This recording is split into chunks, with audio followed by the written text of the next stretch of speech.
Hey guys, welcome back to Ranger Survival and Fieldcraft. I'm Andrew, and what I have for you today is an answer to a popular survival and bushcraft meme on social media asking the question, would we rather have Kit A or Kit B in a survival scenario? So I'm going to take both kits, put them to the test, and demonstrate how we can still accomplish all our survival priorities with each kit, but then compare and contrast kit items and finally make a decision on which kit is better. Stand by. Now for both of these kits, they really have some of the same components. Each kit is going to have a similar cutting tool, it's going to have some sort of cover element, and then some sort of metal container to boil water over a fire. There are going to be a couple of items that differ in this kit, and then some that kind of stand out as things that may be pointless in survival, but we're going to put to use anyway. Alright, so for Kit A, we're going to have a knife as our cutting tool. This is the Mora Companion HD. Where they're going to have just a small match safe with stormproof matches as our fire starter. After that, we have just a basic compass that's going to give us cardinal directions or be able to land navigate. And then we have just a small bush pot as part of Kit A for our metal container to treat water over a fire, to boil it and make it safe to drink. Notice how on this bush pot, I've replaced the bail with snare wire as just an added tip. We can use that snare wire to set up snares for going after game. And then finally, our last item for a cover element is going to be a good waterproof tarp. This one is a Defender 9x9. And for Kit B, our cutting tool is going to be a small hatchet, a good survival hatchet that we can take into the wilderness. We're also going to have 550 cord as cordage for a second item as part of Kit B. Notice how Kit A did not have any cordage, no binding or lashing material. We're going to have to figure that one out on the fly. We also have, for our cover item for Kit B, a Mylar space blanket. This one's just a little bit larger and stronger material. For our container, we have a canteen and cup set with lid in the pouch, so we can put water in that canteen cup, place it over a fire, and treat that water to make it safe to drink. And then finally, we have a backpack, just a small backpack that we can put all our kit items inside and walk out into the wilderness. We'll put this to use as well. All right, let's start out with those cutting tools. Those cutting tools in Kit A and Kit B are going to be the heart of each kit, because with those cutting tools, we can recreate or fashion the rest of our kit with materials off the landscape. So each cutting tool, a hatchet, and a knife is going to have its pros and cons.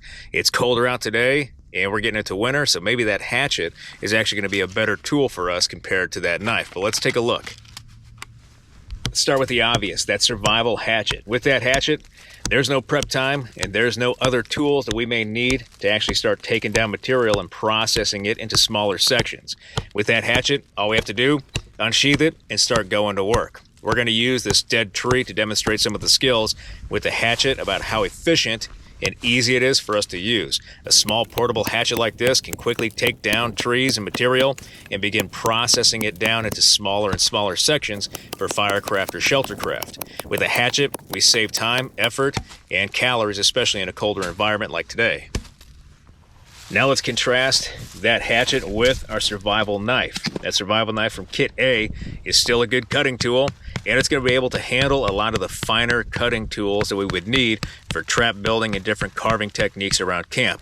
However, it is not going to be an efficient cutting tool compared to our hatchet when it comes to taking down material and processing that material out.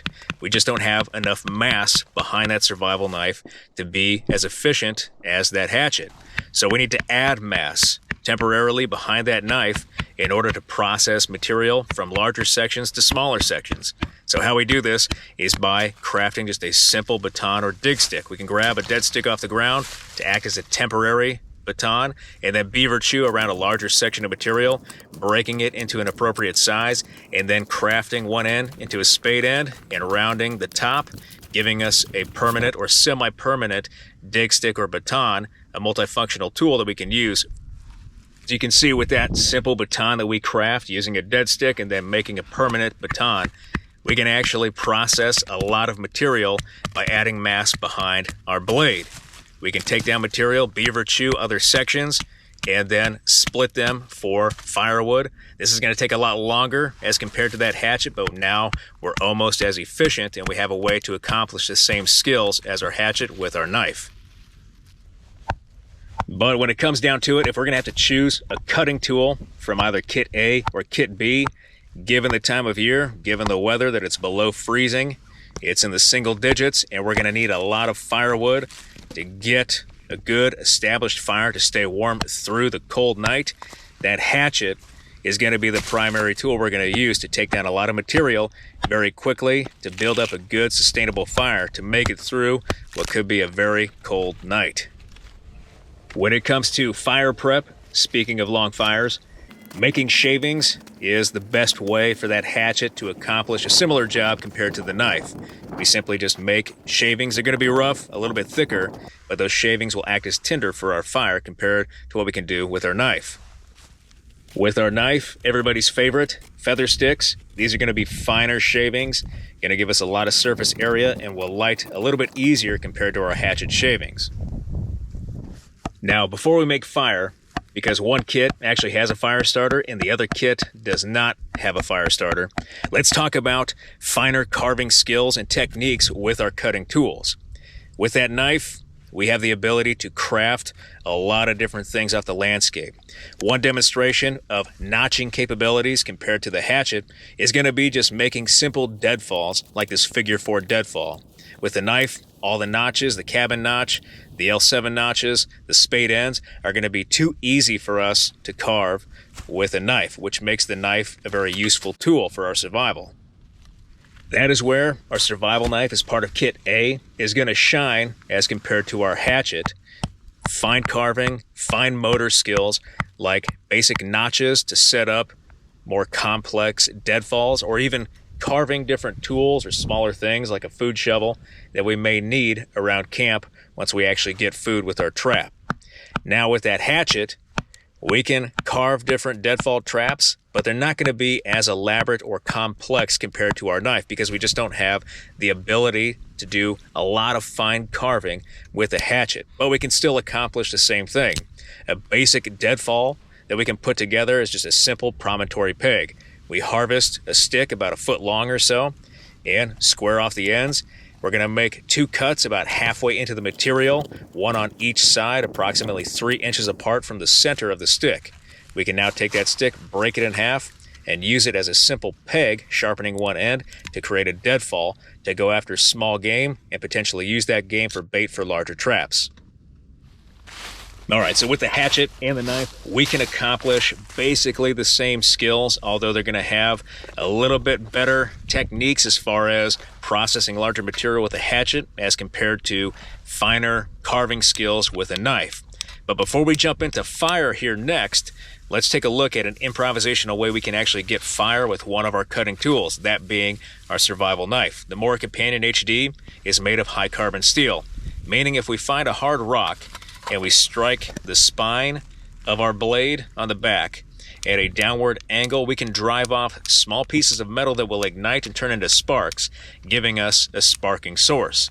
If we have pre-made tinder ahead of time, as in char material that would take a very small spark, we can use that char combined with the bird's nest, that hard rock, and our survival knife to drive sparks onto that char material, ignite it, put it inside that tinder bundle, and then blow it into flame, giving us fire. Of course, we would need to have this char ahead of time, and that material is not part of Kit A or Kit B, but we're going to show it here anyway.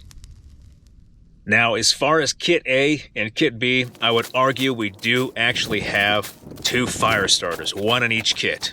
Kit A is going to have those stormproof survival matches, and Kit B, 550 cord, is going to be our survival fire starter, because we're going to use that to get a fire going with other material we may find around us. But with those survival matches in Kit A, that gives us a ready-made fire starting tool that we can simply strike, ignite, and get a fire going. A basic way to do this, especially in an emergency and in a cold environment like the one today, is to get a bunch of material, broken sticks, and make a simple platform on the forest floor. Everything around here is wet, the ground is frozen, and so when that fire warms up, that cold, hard earth is going to turn into mud. So we want to have a platform for our fire to rest on. We're going to grab a bunch of this prairie grass because it makes great tinder, and then a bunch of smalls, twigs, that we're going to place over that tinder in a teepee fashion. All we have to do now is ignite a match, stick it in our tinder, and let the flames work for us combined with the wind to give us a good fire. So kit A technically has 2 fire starters, those matches and the high carbon steel blade of our knife. And kit B really only has 1 fire starter, that 550 cord, although technically 2, with that hatchet. But with that hatchet and dry, soft wood in the form of cottonwood around this area, we can actually craft what will be our fire starter, and that is just a simple friction fire bow drill set. We have our bearing block, earth board, spindle, and the hatchet can act as our catch, with the 550 cord as the string for our bow. With our set carved, we can now go for a burn-in. This is what we're going to do prior to actually going for an ember and carving that notch in the hearth board. The reason we do the burn-in and why it's super important is because we want the apparatus to function as a single unit, and that way we won't have any errors when we actually go for an ember and blow our chances at getting a fire first time.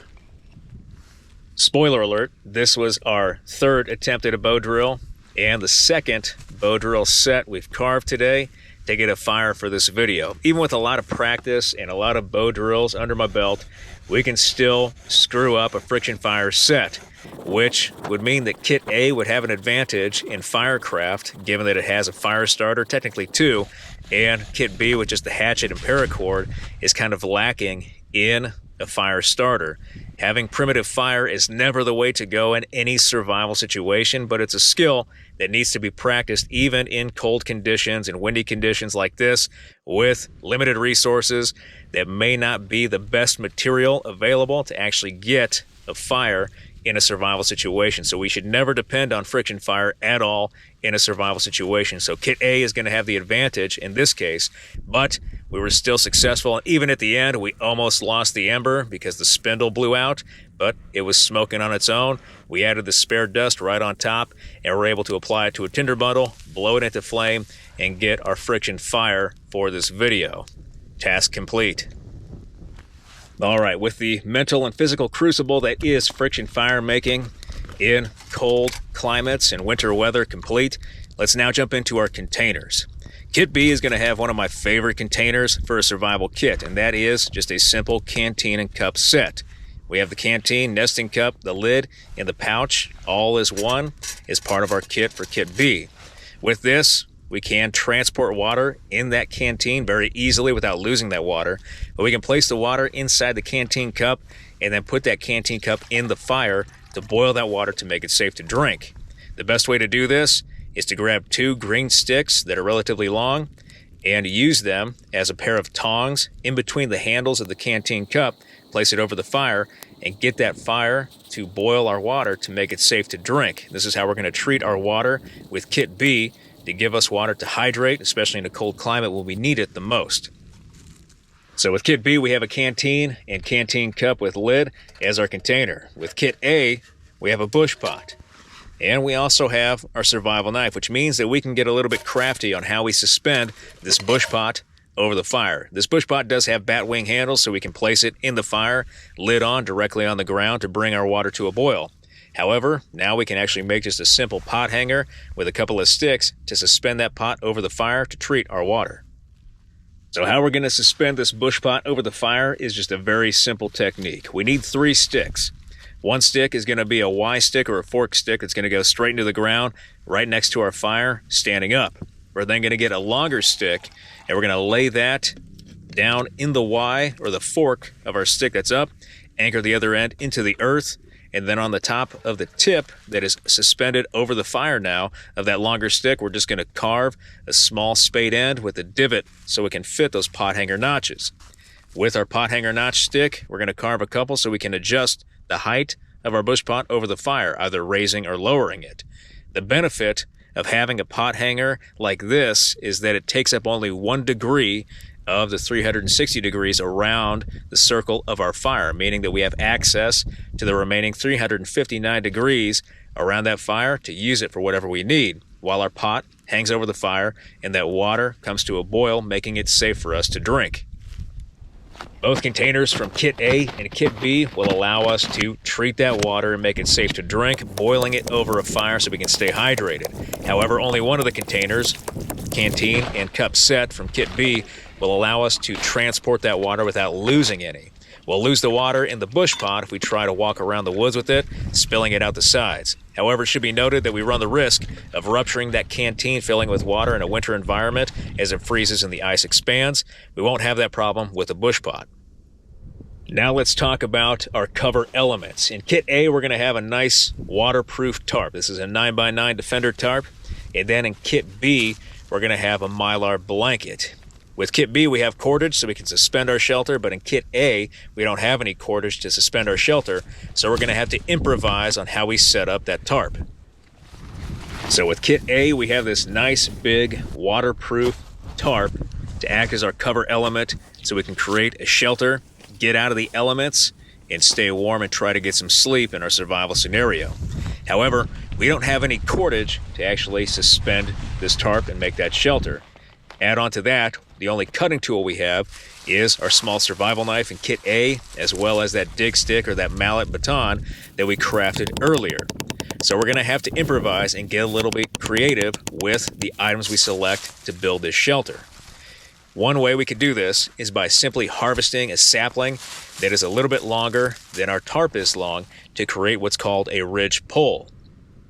With that ridge pole, we can slide that sapling, if it's thin enough, through the eyelets or attachment points of our shelter on top of that tarp lengthwise to give us that ridge pole so we can set up just a basic shelter like an A-frame.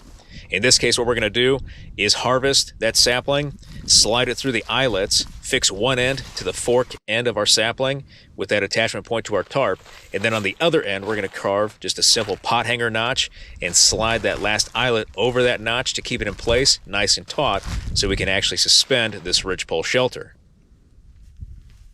Once we have that ridgepole in place and our tarp eyelets, now we need to find a good place to actually set up our shelter.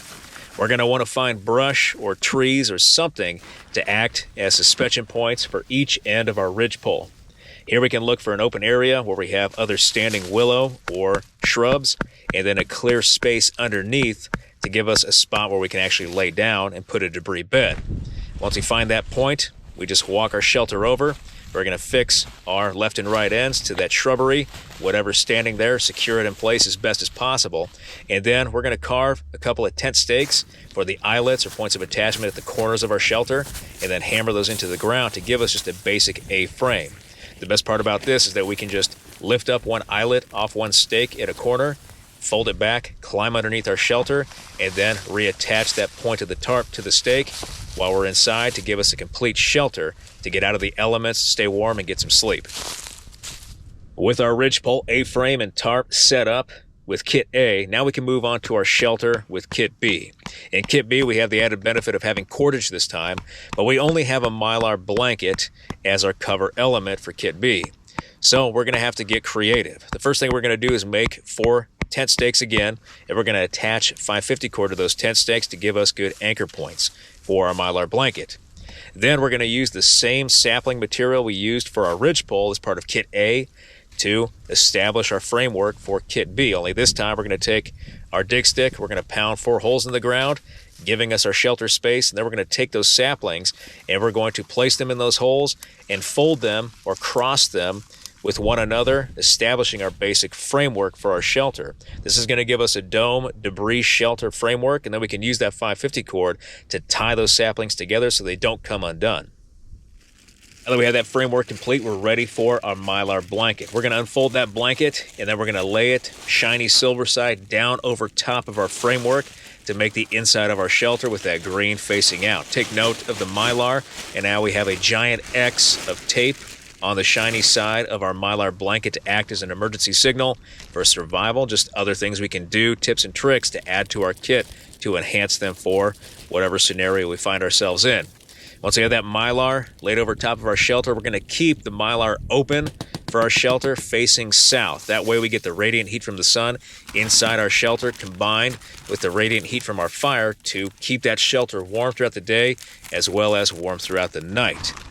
Once we have that laid down, now we can take our tent stakes with our cordage and anchor out all four corners of our Mylar blanket. How we do this is just crumpling up some leaves, putting it in the blanket, creating just a little ball, and that's our anchor point. We attach cordage to that in our tent stake, and now we have our four corners ready to tie down. We're just going to wrap the excess cordage around the tent stake and shove those tent stakes right down into the same hole where we have the framework for our dome shelter. Once we have that complete, we can pile up debris around the shelter and underneath the shelter to block out the wind and then give us a debris bed that we can lay on, completing our dome shelter. Now, Kit A comes with a compass. I would argue a compass is going to be lower on the priority list for survival items as part of a kit as compared to, I don't know, cordage. Maybe Kit A could have had some cordage in it instead of a compass. Knowing how to land navigate and having a map as well means we can land navigate out of our survival scenario if need be. However, if we have Kit B and we don't have a compass but need to know cardinal directions, we can make a simple shadow stick. The best way to do this is to place an upright stick in the ground. At the beginning of the day, at sunrise, put a stick on the ground along the shadow that upright creates. Do the same thing at the end of the day towards sunset, and then connect the two tips of those sticks together with a horizontal, and then place another stick perpendicular with that horizontal stick, connecting everything, giving us our north-south line. That's the most accurate way to do it. One of the items as part of Kit B that doesn't make a whole lot of sense right away is that backpack. How could that backpack be useful for survival? Of course, we could carry all of our survival gear in that backpack, making it a lot easier for us to move around the area. Of course, we don't have a compass, so we can't land navigate without doing improvisational methods, right? But we can also use that backpack for improvisation, either carrying resources back to our camp or as a potential way to help treat or prevent cold weather injuries, because it is very, very, very cold today. So what we're going to do with that bag is fill it full of dead, dry debris. In this case, we got prairie grass. We're going to move back to our campsite with our fire established, and we're going to sit down. We're going to take out some of that debris from the bag, leaving about 4 inches of compressed debris at the bottom. And then we're going to take off our socks and our boots. We're going to place those next to the fire so they can dry out. And then we're going to take our bare feet, now exposed to the elements, and place them inside our bag on top of that compressed debris at the bottom. We're going to grab the rest of that debris, shove it inside the bag on top of our feet, in between our feet, all around our feet, to keep our feet warm and protected while we wait for our boots and our socks to dry out, preventing any cold weather injuries to our feet while we take care of our clothing. That backpack is part of Kit B, makes it super easy for us to carry not only our survival items, but also any resources that we may pick up and collect. We can carry all of those things and free up our hands, especially if we need to move about the area and we're in steep terrain where we may need to actually climb or have the use of our hands to pull ourselves up over obstacles. Now, the backpack is a basic bushcraft skill, creating some sort of way or improvising for materials or kit items to actually carry the rest of our kit, freeing up our hands. With Kit A, we don't have a backpack, but we do have the ability to make an improvised horseshoe pack just utilizing our tarp. With that tarp, we want to fold it out and lay it lengthwise, and then we can place our items on top of that pack, almost in the middle, off to one side. These items in Kit A are relatively small, and we can place them in our pockets if we wanted to. But if we want to use the horseshoe pack, all we have to do now with those items is roll them up in our tarp, throw that tarp over our shoulder, and then tie it in a non-slip knot, and now we have our horseshoe pack. All right, guys, so which is it? Kit A or Kit B? I would argue Kit A in the wintertime because it has a fire starter, those matches, so we can get a fire going, which we're going to need. In the summertime, we could get away with Kit B because we can make fire from natural materials and we're not going to be at the risk of hypothermia. So those are my choices. Kit A in the winter, Kit B in the summer. Let me know what you guys think down below. I really hope you liked this video. This is another down and dirty video. If you did like this video, hit that like button, hit that subscribe button, leave me a comment in the comment section. I always appreciate your feedback. I want to thank you guys for your subscriptions, your comments, your feedback, and your shares. And I'll be back with another video as soon as I can, guys. Thanks.